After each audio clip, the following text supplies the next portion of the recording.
hanya sebagai sebuah kemurkaan sebagai dampak atas perbuatan manusia itu sendiri. Nah, di Indonesia, kutukan sangat kental dalam budaya dan kepercayaan legenda. Bagi sebagian orang di Indonesia, beberapa legenda yang dianggap kutukan para pendahulunya memang masih dalam keadaan yang misterius hingga sekarang ini.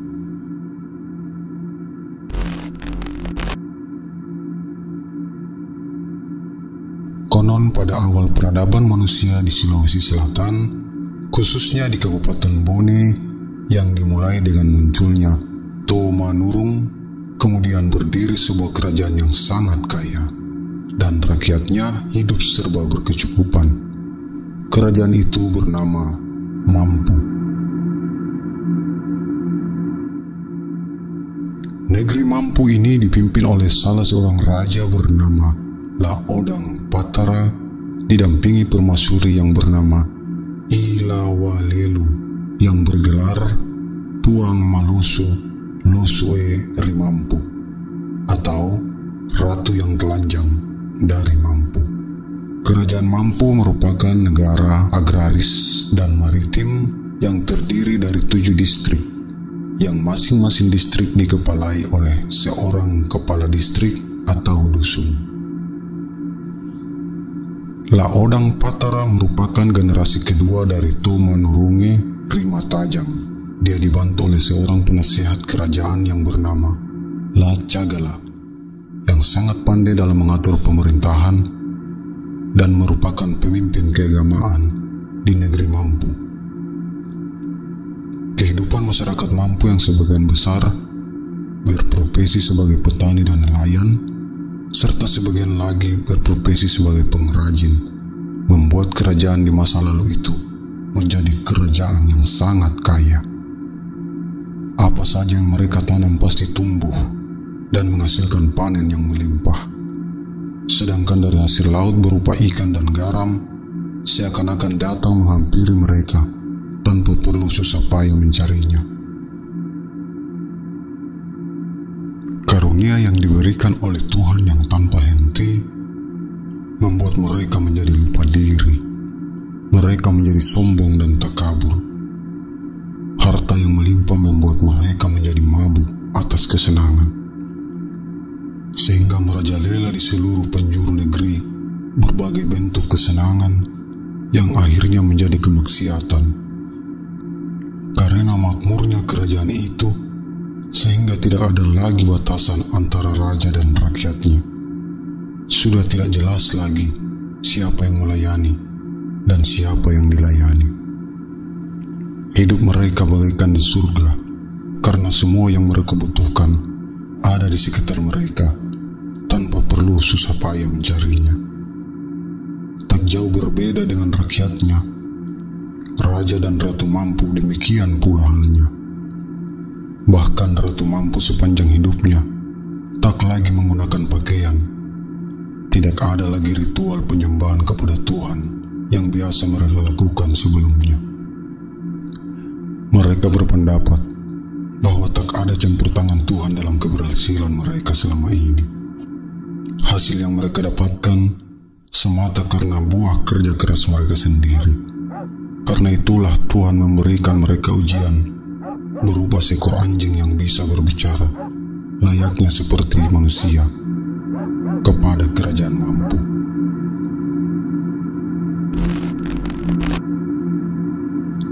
Kutukan.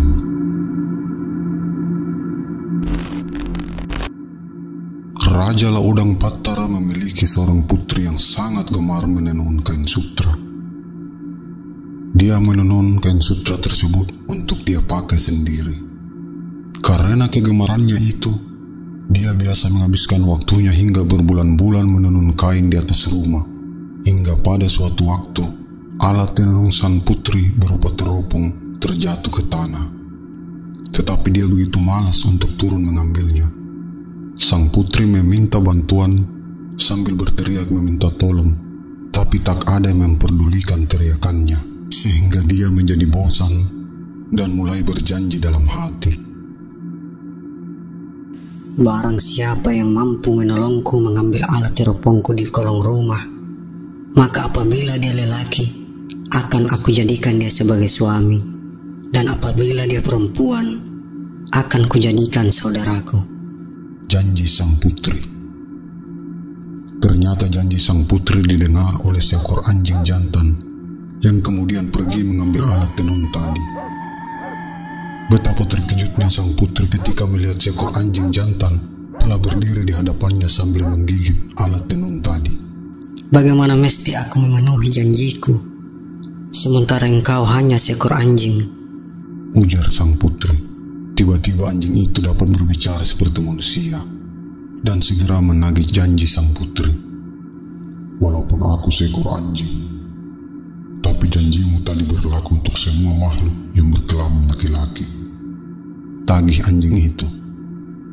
Terkejutlah sang putri mendengarnya. Dia tak menyangka bahwa anjing itu bisa berbicara seperti manusia. Kemudian dia berkata, "Tapi kamu hanya seekor anjing. Tak sudi aku menikahi dengan seekor anjing seperti kamu." Bentak sang putri marah.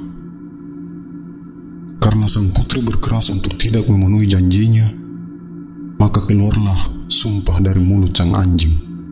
"Wahai sang putri, karena kau telah ingkar janji dan semua orang di negerimu sering mengabaikan janji serta sering menunjuk-nunjuk kesalahan orang lain, maka melalui telunjuk kalian, aku kutuk kamu semua menjadi batu." Sumpah sang anjing yang disambut dengan suara gemuruh di atas langit yang seakan-akan mengabulkan kutukan itu. Seketika itu, sang anjing lenyap dari pandangan sang putri.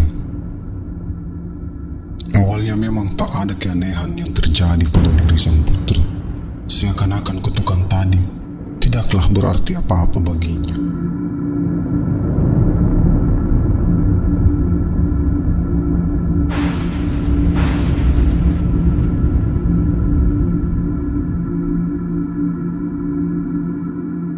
Namun tak lama berselang, lewatlah iring-iringan pengantin di hadapan sang putri.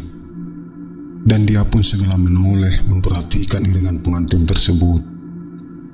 Tapi betapa terkejutnya sang putri, karena iring-iringan tersebut yang dilihatnya pada semua orang menempel pada dahinya sebongkah batu hitam. Terkejutlah sang putri melihat kejadian itu.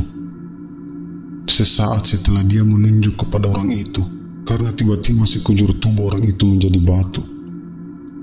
Tersadarlah dia bahwa kutukan sang anjing telah berlaku.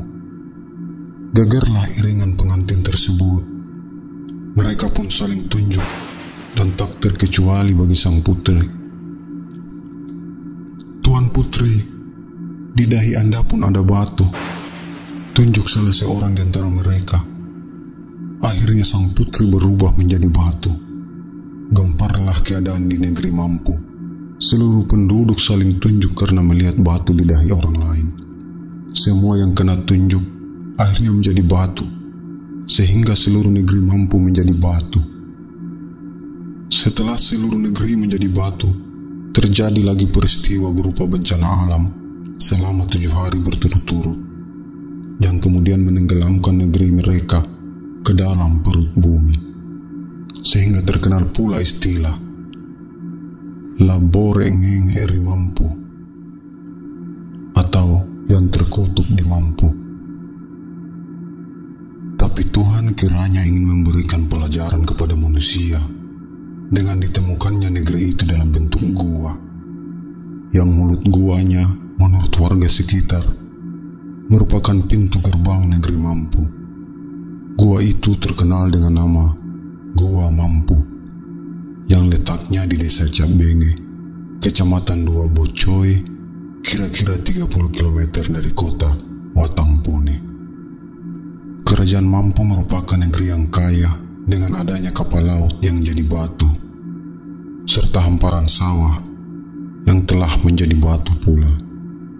Di salah satu tempat di dalam gua, ada batu misteri yang diberi nama Batu Pedoman, yang artinya apabila kedua batu itu bertemu, masyarakat di sekitar sini percaya akan terjadi bencana alam, maka apabila batu itu sudah bertemu, masyarakat di sini akan datang memecahkan batu itu.